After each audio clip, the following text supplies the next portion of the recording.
ഇന്നത്തേത് ഒട്ടും പ്രതീക്ഷിക്കാതെ ചിന്നുവിന്റെ കൂടെ ഒരു യാത്ര പോയ കഥയാണ്. നമ്മളൊക്കെ പറയാറുള്ളത് പോലെ നിന്ന നിൽപ്പിൽ തുണി പോലും മാറാതെ ഒരു യാത്ര, അല്ലെങ്കിലും ജീവിതത്തിൽ ഒട്ടും പ്രതീക്ഷിക്കാതെ നടക്കുന്ന കാര്യങ്ങൾ എന്നും മധുരമേറിയതായി മാറാറുണ്ട്. ഉദാഹരണത്തിന് ഞാൻ ചിന്നുവിനെ കണ്ടുമുട്ടിയതുപോലെ. അങ്ങനെ കോഴിക്കോട്ടേക്ക് യാത്ര പോകാനായി രാവിലെ എഴുന്നേറ്റ ചിന്നുവിന് ഒരു ചായ ഉണ്ടാക്കി കൊടുക്കാമെന്ന് കരുതി ഞാനും എഴുന്നേറ്റു. അങ്ങനെ ചായയും കൊടുത്ത് പാക്ക് ചെയ്യാനും കൂടെ കൂടി യാത്ര അയക്കാനായി താഴെ ചെല്ലുമ്പോഴാണ് വാടിയ മുഖത്തോടുകൂടി ചിന്നു അത് ചോദിക്കുന്നത്. ആലുവ വരെ എന്റെ കൂടെ വന്നിട്ട് തിരികെ നന്ദ ഒരു ഊബർ എടുത്ത് വരാമോ എന്ന്. എന്തോ ആ മുഖം കണ്ടപ്പോൾ പറ്റില്ല എന്ന് പറയാൻ തോന്നിയില്ല. അന്നേ ദിവസം പ്രത്യേകിച്ച് പരിപാടികളൊന്നും ഇല്ലായിരുന്നത് കൊണ്ട് തന്നെ ആലുവ വരെ കക്ഷിക്ക് ഒരു കമ്പനി കൊടുക്കാമെന്ന് കരുതി ഞാനും കൂടെ കയറി. അങ്ങനെ പതിവ് പോലെ യാത്ര തുടങ്ങിയതും ചിന്നു അവളുടെ കുട്ടിക്കാലത്തെ കഥകൾ പറയാൻ തുടങ്ങി. പ്രേമിച്ച് നടന്നിരുന്ന കാലം മുതൽക്കേ ഒരു മുത്തശ്ശി കഥ പോലെ ഒരുപാട് നേരം ചിന്നുവിന്റെ ഈ കഥകൾ ഞാൻ കേട്ടിരിക്കുമായിരുന്നു. അങ്ങനെ ചിന്നുവിന്റെ ഇന്നത്തെ കഥ കക്ഷിയുടെ വീടിനടുത്ത് പണ്ടുണ്ടായിരുന്ന ഒരു ഉടുമ്പിന്റെയും വീട്ടിലെ പൂച്ചയുടേതുമായിരുന്നു. അതിൽ പൂച്ചയുടെ പേരായിരുന്നു തമാശ, പൂജിത. ചിന്നു പറഞ്ഞ പ്രകാരം ഇവർ രണ്ടുപേരും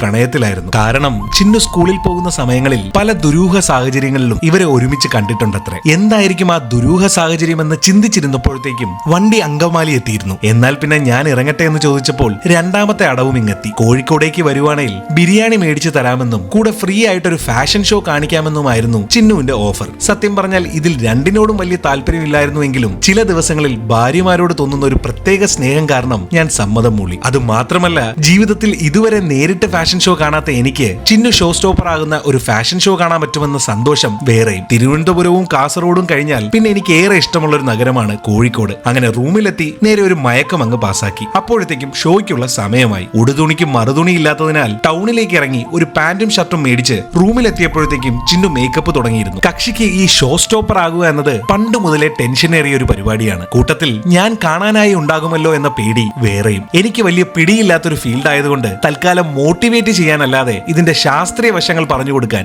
എനിക്ക് അറിയില്ലായിരുന്നു. എന്റെ മോട്ടിവേഷൻ ഫലിച്ചു എന്ന് തന്നെ പറയാം. ഭംഗിയായി തന്നെ ചിന്നു റാമ്പ് വോക്ക് ചെയ്ത് എന്റെ മുന്നിലൂടെ നടന്നു നീങ്ങി. ബിരിയാണി പ്രതീക്ഷിച്ച് കോഴിക്കോടേക്ക് വന്ന എനിക്ക് നല്ല മട്ടൻ ബിരിയാണി തന്നെ കഴിച്ചൊരു പ്രതീതിയായിരുന്നു ആ കാഴ്ച. അങ്ങനെ അതും കഴിഞ്ഞ് അവിടുന്ന് ഇറങ്ങി സുഹൃത്തായ ഫാസിലിന്റെ പുതിയ സംരംഭം കാണാനായി തിരിച്ചു. ഇദ്ദേഹത്തിന്റേതാണ് ഈ എഫ്ജൻ ഡിജിറ്റൽസ്. ഒരുപാട് നാളുകൾക്ക് ശേഷം കണ്ടതിന്റെ വിശേഷങ്ങൾ പറഞ്ഞിരിക്കുന്നതിന്റെ ഇടയിൽ ചിന്നു തന്റെ പുതിയ സുഹൃത്തിനെ അവിടെ നിന്നും കണ്ടെത്തി. IPhone 17 air. അങ്ങനെ ഫോണും അൺബോക്സ് ചെയ്ത് ഇറങ്ങാൻ തുടങ്ങിയപ്പോൾ ഇതാ വരുന്നു ഫാസിലിന്റെ വക എനിക്കൊരു സർപ്രൈസ് ഗിഫ്റ്റ്. മെറ്റയും റേവനും കൂടെ ഒരുമിച്ചിറക്കിയ AI സൺഗ്ലാസ്. തുടക്കത്തിൽ പറഞ്ഞതുപോലെ തന്നെ കോഴിക്കോടേക്കുള്ള ഈ അപ്രതീക്ഷിതമായ യാത്ര ഇതിനോടകം തന്നെ ഒരുപാട് മധുരമേറിയതായി മാറിക്കഴിഞ്ഞിരുന്നു. ഒഴിവാക്കാൻ പറ്റാത്ത ചില കാര്യങ്ങൾ ഉള്ളതുകൊണ്ട് രാവിലെ തന്നെ ചിന്നുവിനോട് യാത്ര പറഞ്ഞ് ഞാൻ തിരികെ എറണാകുളത്തേക്ക് തിരിച്ചു. പുറകെ തന്നെ ഞാൻ എത്തിയേക്കാമെന്ന ഉറപ്പും നൽകി ചിന്നുവിനെ പഞ്ചന്റെ കൂടെ കാസർഗോട്ടേക്കും വിട്ടു. അപ്പോൾ അടുത്ത കഥയുമായി ഉടനെ തന്നെ വരാം. അഭിപ്രായങ്ങൾ രേഖപ്പെടുത്തുക, കൂടെ വിമർശനങ്ങളും. അപ്പോൾ എന്നാൽ അങ്ങനെ ആകട്ടെ.